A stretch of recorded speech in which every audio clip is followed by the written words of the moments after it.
আসসালামু আলাইকুম। ওয়ালাইকুম আসসালাম। ভাইজান, অনুমতি দিলে আপনার সঙ্গে একটু কথা বলতাম। বলেন।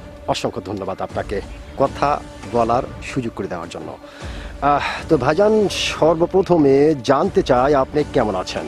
আলহামদুলিল্লাহ ভালো। আলহামদুলিল্লাহ যে আল্লাহ আপনাকে ভালো রেখেছে। হ্যাঁ। ভাইজান, আপনার নামটা জানতে পারি? মোহাম্মদ মুজাফফর হোসেন।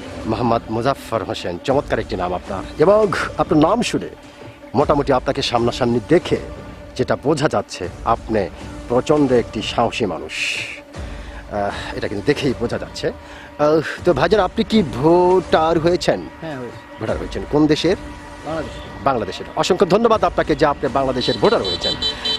তো ভাইজান, যেহেতু আপনি বাংলাদেশের অত্যন্ত একজন সাহসী মানুষ এবং বাংলাদেশের ভোটার, বাংলাদেশের নাগরিক, সেই ক্ষেত্রে একটি বিষয় আপনার কাছ থেকে জানতে চাই।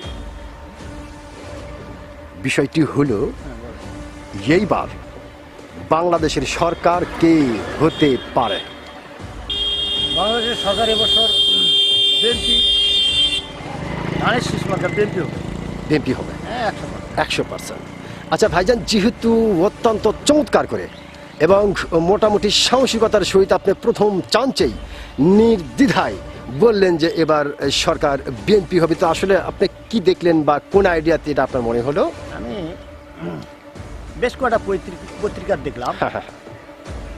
যায় দিন, যুগান্তর, আরো অনেক কর্তোয়া পত্রিকা দেখলাম। হ্যাঁ। পার্সেন্টেজ হলো 7টা বিভাগের মধ্যে একটা বিভাগে আওয়ামী লীগের একটু পার্সেন্ট বেশি আছে, বেশি তারপর আছে। 6টা বিভাগেই বিএনপি 45-41% ভোটার বিএনপি আগে আছে। আগে আছে। হ্যাঁ, জামাত আসা 19। 19। হ্যাঁ, এই মিলে সার্বিক বিবেচনা করে আপনি হ্যাঁ দেখলাম যে বিএনপি বিএনপি আসবে। অসংখ্য ধন্যবাদ আপনাকে, অসংখ্য ধন্যবাদ, খুব চমৎকার করে এবং অত্যন্ত সাহসিকতার সহিত আপনি কথাটি বলেছেন। আপনি যে একজন সাহসী মানুষ, আপনি কিন্তু আপনার সাহসিকতার পরিচয় দিয়েছেন। অসংখ্য ধন্যবাদ আপনাকে।